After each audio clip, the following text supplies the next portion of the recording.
According to the 2007 to 2011 Census Bureau, the percentage of all families in New Mexico whose income falls past the poverty level is 14.4%.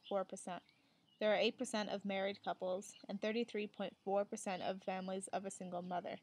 Out of all the people in New Mexico, there are 27% of those who are under 18 that are in poverty, and 16.2% that are over 18.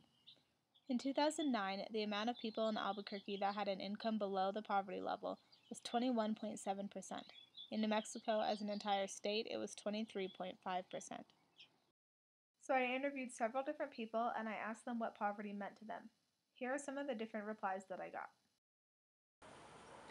Poverty means a lot of times just going without the bare necessities. It doesn't mean a lot to me personally in my life, but I know that it's when people don't have what it takes to live a healthy lifestyle, I guess. Poverty actually means a lot of entrapment. It means being faced with poor choices. Like I hear a lot of people say, well, you just need to make the right choice and you can move out of poverty. And there's communities upon communities, even within our own state, that aren't surrounded by good choices, even when you're talking about how to cash a check. And that mental sense of entrapment, I can't move anywhere, I can't get out of it, this is just the way I have to live. There's a resignation. To me, that's poverty, because it brings in the psychology of poverty.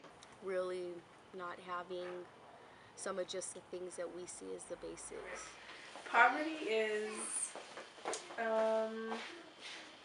people who are struggling to make ends meet, such as rent and food and basic necessities like clothing and things that most people, a lot of people everywhere go through. Well, I look at poverty as limitation.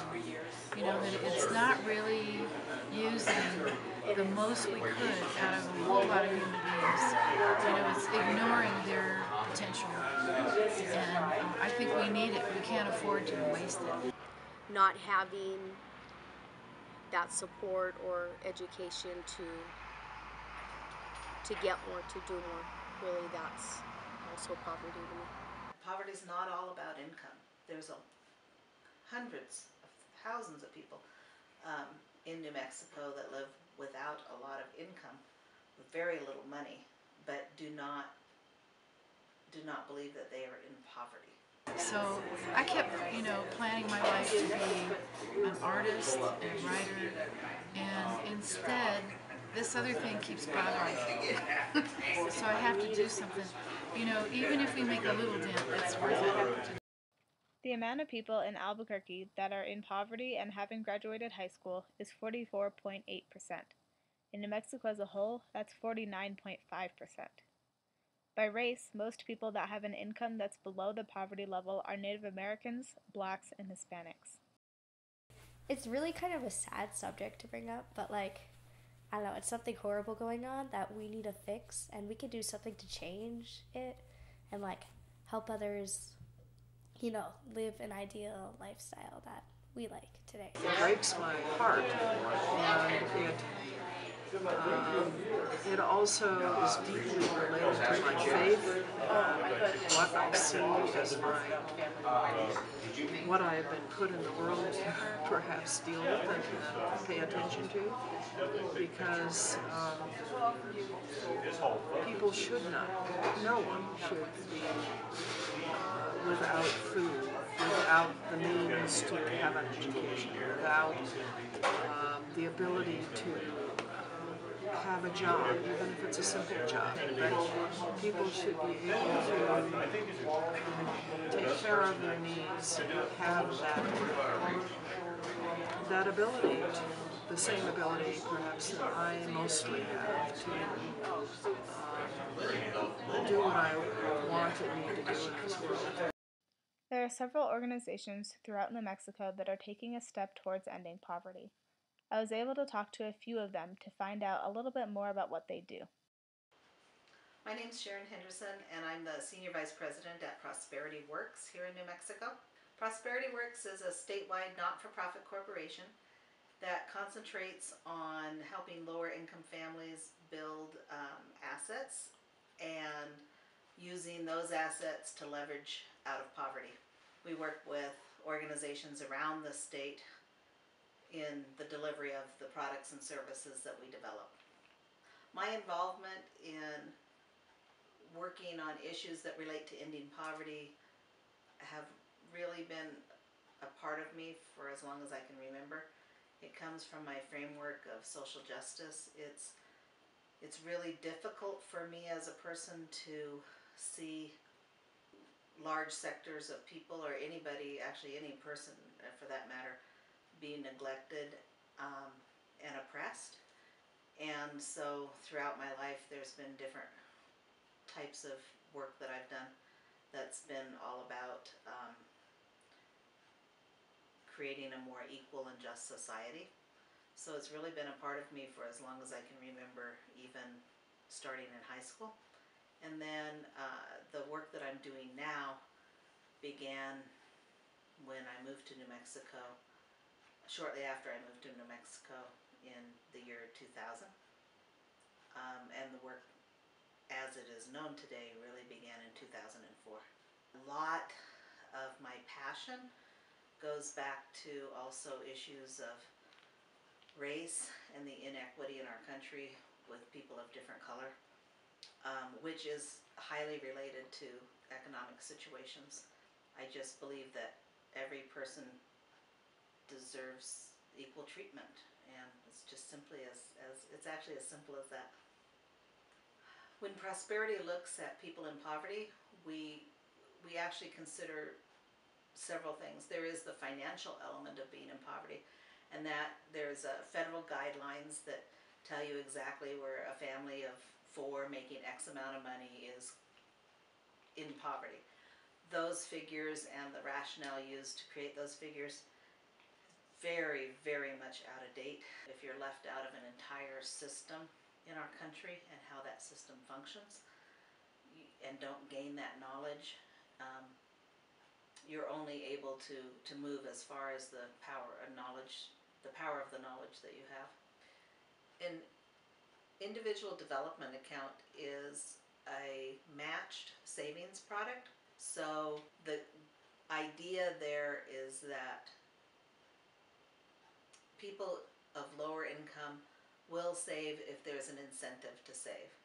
If a lower income family signs up for an individual development account, which is called an IDA, they set a savings goal, which would be the amount of money, and a specific use. Because of our funding, the use of the match is restricted, so they at this point can only be used for first-time home purchase, starting or expanding a business, or going on to post-secondary education. An individual qualifies because they're income eligible. They set up a savings goal and they start putting money in the bank.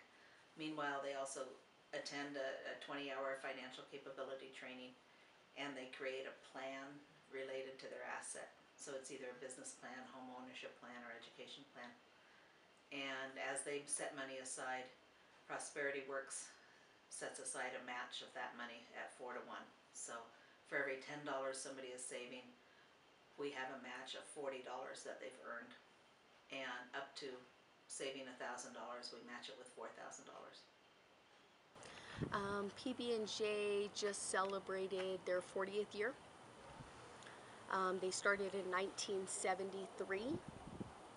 It was founded by Angie Vaggio, who started the program to work with parents and children together in a preschool setting.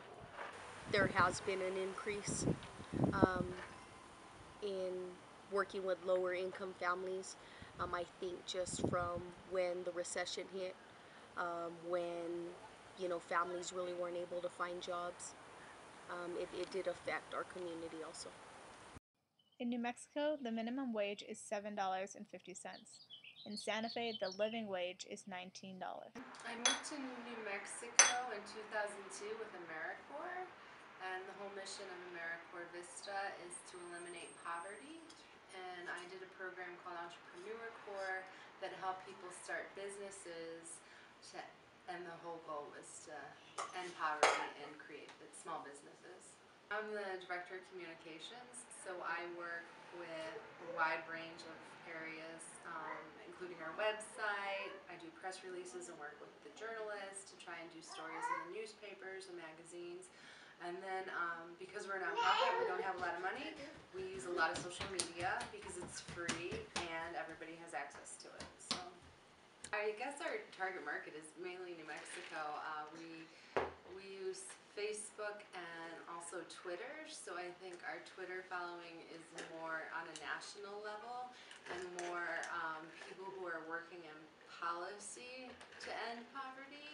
And I would say that our Facebook is more community-based in New Mexico, so it's more of our partner agencies and also participants who have participated in the IDA program.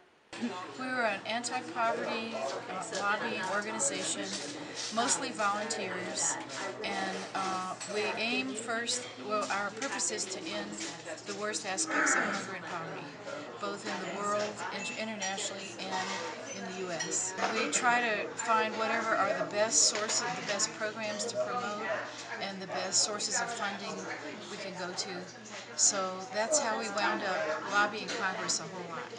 Part of our mission statement is to create the public and the political will to end poverty. And it sounds like a huge mission, and it indeed is, but we have some, again, very specific work that we do in terms of trying to create a close relationship and a working relationship with our members of Congress from New Mexico, and particularly since we're in Santa Fe with our congressional representative from here. The public part of it is to work with the media to bring attention to poverty issues, both locally, nationally, and globally, and then to work with other organizations and with other people who are interested in poverty issues and concerned, to raise the level of concern and to raise the pressure on Congress to actually act and to find the best strategies for ending hunger in our country and in the world. Combine the child tax credit, earned income tax credit, helped over 9 million people move out of poverty last year. So it's that kind of thing that we look for. Where are the policies, where are the programs, where's the funding that is really needed to make a very significant difference. We just need to continue to not get overwhelmed by it and not give up and not say, oh my goodness, this is just too big to solve. And one of the reasons, again, I'm part of Results as an advocacy group is because it gives me hope that we can't solve it all. I can't solve it as an individual, but we have to work together with many, many organizations and many strategies, and it's going to take still many generations. There is relationship between behavior and financial well-being, and yet that's, I believe, where the causes of poverty become exceptionally complicated, because part of it is being able to have the self-efficacy to know that you deserve to live a different life.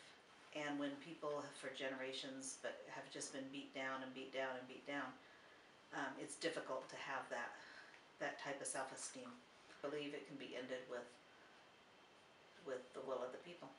That we need to just not, we need to look at it as an immoral issue, that we allow children to be raised in the situations they are in our first world country. There's no reason that we have poverty in our country.